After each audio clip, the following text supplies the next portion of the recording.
India TV YouTube channel को subscribe करें और बेल आइकन दबाएं। इस वक्त अफगानिस्तान में तालिबान और अफगान फोर्सेस के बीच बहुत तेज फाइट चल रही है। जगह जगह दोनों एक दूसरे के आमने सामने हैं। भारत लगातार शांति की अपील कर रहा है, दोनों पक्षों से बातचीत से समस्या का हल निकालने की बात कर रहा है, लेकिन पाकिस्तान की शय पर तालिबान खून बहा रहा है और अब चीन भी अफगानिस्तान में अपनी दाल गनाने की चालें चल रहा है। इस बीच अफगानिस्तान में फिर से लहूलुहान होने की शुरुआत हो चुकी है। ग्राउंड जीरो पर जहां गोली बम चल रहे हैं, इंडिया टीवी के डिफेंस एडिटर मनीष प्रसाद वहीं मौजूद हैं। उनकी भेजी ये रिपोर्ट देखिए, अफगानिस्तान के हालात को समझने में आपको मदद मिलेगी।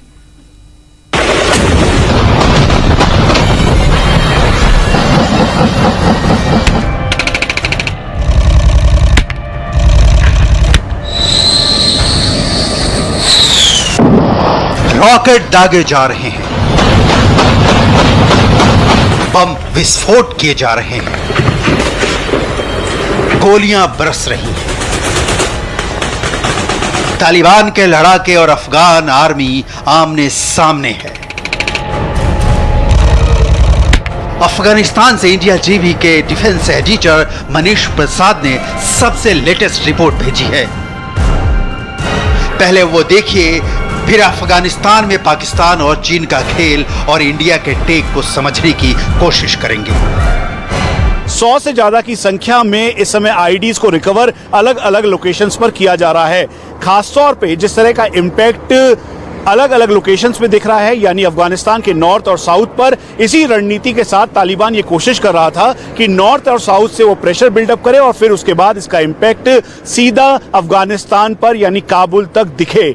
लेकिन हुआ बिल्कुल उल्टा, क्योंकि अफगान सिक्योरिटी फोर्सेस ने ना ही केवल तालिबानियों को जवाब दिया, बल्कि इसके साथ साथ पाकिस्तान की ये तालिबानी साजिश को नाकाम करने के लिए जो अलग अलग प्रोविंसेस के गवर्नर्स हैं, जो वहां के लीडर्स हैं, वो भी सामने आए और उन्होंने खुद हथियार थामकर तालिबान को पीछे धकेला है। अफगानिस्तान में 460 डिस्ट्रिक्ट्स हैं। पहले तालिबान के कब्जे में 73 डिस्ट्रिक्ट्स थे, लेकिन अब तालिबान का दावा है कि 194 से ज्यादा डिस्ट्रिक्ट्स में तालिबान की सरकार है। लेकिन इस दावे के उल्टा अफगान फोर्सेस ने हालिया लड़ाई में 200 से ज्यादा तालिबानियों को ढेर कर दिया है। इस समय नाटो फोर्सेस तो चली गई हैं, यानी यूएस जहां से जा चुका है, लेकिन उसके बावजूद भी सिक्योरिटी मेजर्स को अपनाते हुए एयर स्ट्रिप्स की सुरक्षा और खासतौर पे पिन पॉइंट ऑपरेशन के तौर पर इस समय यूएस चाहे अपने चिनूक और ब्लैक हॉक हेलीकॉप्टर के जरिए ऑपरेशंस को अंजाम दे रही है। ठीक सामने इस समय जो यूएस एयरफोर्स का चिनूक है, डबल राउटर हेलीकॉप्टर, ये इस पूरे एरिया को सिक्योर कर रहा है। हम आपको ये भी बता दें कि दरअसल काबुल स्ट्रेटेजिकली बहुत ज्यादा महत्वपूर्ण है। केवल काबुल ही नहीं, बल्कि उसके अलावा जो मेन शहर हैं अफगानिस्तान के, उन सभी एरियाज को सिक्योर करने के लिए सिक्योरिटी बबल तैयार किया गया है, जिसमें अगर कहीं से भी तालिबान घुसने की कोशिश करता है तो उसे धकेलने की पूरी क्षमता इस समय अफगान सिक्योरिटी फोर्सेस और यूएस आर्मी के उस कंटिंजेंट के पास है, जो कि यहां पर इस समय मौजूद है। हालांकि औपचारिक तौर पर यूएस जरूर जा चुका है, लेकिन उसके बावजूद भी एक सिक्योरिटी बबल फॉर्म करते हुए यूएस आर्मी एयरफोर्स इस समय यहां पर मौजूद है। अमेरिकी सेना की अफगानिस्तान से वापसी ने तालिबानियों को जैसे नया मौका दे दिया है। एक तरफ टॉक टेबल पर बैठते हैं और दूसरी ओर बारूद बिछाते हैं, बम चलाते हैं। बच्चे, बूढ़े, महिलाएं, इन्हें अफगानिस्तान की जनता से कोई सरोकार नहीं। इन्हें बस हुकूमत चाहिए। You know, it would have been very hard for us to take 194 districts just in 8 weeks. No Afghan wants a civil war, including me. And I think all Afghan should come together around their national values, their Islamic values, and show tolerance.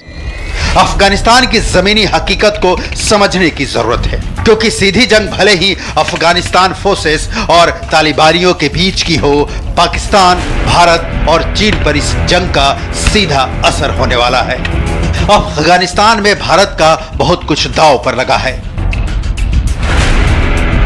Bharat ने वहां 21,000 करोड़ से ज्यादा का निवेश किया है। भारत सरकार 400 बड़ी बड़ी परियोजनाएं चला रही है। पाकिस्तान और चीन को भारत का ये रुख फूटी आंखों नहीं सुहाता। वैसे भी पाकिस्तान के वजीर आजम इमरान खान के लिए तालिबान सभ्य लोग हैं। असल में इस वक्त अफगानिस्तान की जो हालत है उसके लिए सिर्फ और सिर्फ पाकिस्तान जिम्मेदार है। पाकिस्तान के शहर पर तालिबान के लड़ाके अफगानिस्तान में खून खराबा करते हैं, सत्ता हथियाने की कोशिश कर रहे हैं। पाकिस्तान के वजीर आजम इमरान खान का ये ताजा बयान सुन लीजिए, इसकी मुकम्मल तस्दीक हो जाएगी। People like me who kept saying that there's no military solution, who know the history of Afghanistan, people like me were called anti-American. I was called Taliban Khan. There are camps of 500,000 people. There are camps of 100,000 people. And Taliban are not some military outfit. They are normal civilians. And if there are some civilians in these camps, how is Pakistan supposed to hunt these people down? How can you call them sanctuaries? Pakistan के मंसूबे अफगानिस्तान की सरकार भी जानती है और तालिबानियों के साथ जंग में दो हाथ करने वाले अफगान मिलिट्री फोर्सेस के टॉप कमांडर भी। अफगान फोर्सेस के सीनियर ऑफिशियल्स के मुताबिक पाकिस्तान लगातार बैकडोर सपोर्ट तालिबान को कर रहा है, जिसकी वजह से स्पिन बोल्डाक का एरिया यानी कांधार का पूरा प्रोविंस और हेरात में लगातार तालिबान और अफगान स्पेशल फोर्सेस के बीच जो इस समय एनकाउंटर है वो लगातार हो रहा है। खासतौर पे इस पूरे एरिया को डोमिनेट करने के लिए अफगान स्पेशल फोर्सेस और अफगान पुलिस ये जहां मुस्तैदी से काम कर रही है, तो वहीं जो सीनियर गवर्नर्स हैं इन प्रोविंसेस के, डिस्ट्रिक्ट के, वो भी आगे आए हैं और खुद कमान संभालते हुए वो तालिबानियों को जवाब दे रहे हैं। इमरान खान ने तालिबान को सभी सिविलियंस बताया तो चीन इससे भी 2 कदम आगे बढ़ गया। चीन ने तालिबान के सबसे बड़े कमांडर्स को बीजिंग बुला लिया और तालिबानी नेताओं को किसी देश के चुने हुए नेताओं की तरह तवज्जो दी। असल में तालिबान के दूसरे सबसे बड़े नेता मुल्ला अब्दुल गनी बरादर के नेतृत्व में एक डेलीगेशन चीन पहुंचा है। तालिबान नेताओं ने चीन के विदेश मंत्री वांग यी के साथ मुलाकात की। इन तस्वीरों को आप भविष्य का संकेत समझ सकते हैं। जिस कुर्सी पर 2 दिन पहले अमेरिका के विदेश मंत्री बैठे थे, उसी कुर्सी पर चीन के विदेश मंत्री के साथ तालिबान के नेता मुल्ला बरादर बैठे हैं। ये इस बात का संकेत है कि चीन तालिबान को कितनी अहमियत दे रहा है। इसकी वजह भी है, चीन और अफगानिस्तान के बॉर्डर जुड़े हैं। चीन का शिनजियांग प्रोविंस अफगानिस्तान से लगता है और इसी शिनजियांग प्रोविंस में उइगर मुस्लिम अपने अधिकारों की लड़ाई लड़ रहे हैं। उइगर मुसलमानों पर चीन जुल्म कर रहा है। 4 लाख से ज्यादा उइगर मुस्लिमों को करेक्शन सेंटर्स में बंद कर दिया गया है। चीन को लगता है कि अगर अफगानिस्तान में सत्ता परिवर्तन होता है तो उसे मुश्किल हो सकती है, इसलिए चीन ने अभी से तालिबान को अपने साथ लेकर चलने का फैसला किया है। दूसरी ओर तालिबान नेताओं ने भरोसा दिया है कि वो अफगानिस्तान की धरती का इस्तेमाल चीन के खिलाफ नहीं होने देंगे। गौर करने वाली बात है कि अफगानिस्तान ने बीजिंग का रास्ता तालिबान नेताओं को दिखाया है। तालिबानी डेलीगेशन के बीजिंग पहुंचने से 1 दिन पहले तक पाकिस्तान के विदेश मंत्री शाह महमूद कुरैशी बीजिंग में थे। उन्होंने बीजिंग से इस्लामाबाद की फ्लाइट पकड़ी और दूसरी तरफ तालिबान नेताओं की फ्लाइट बीजिंग में लैंड हो गई। अफगानिस्तान में पाकिस्तान और चीन की चाल को भारत बखूबी समझता है। We were very clear that there must be a negotiated political settlement in Afghanistan, that there cannot be a military solution, there cannot be a takeover by use of force.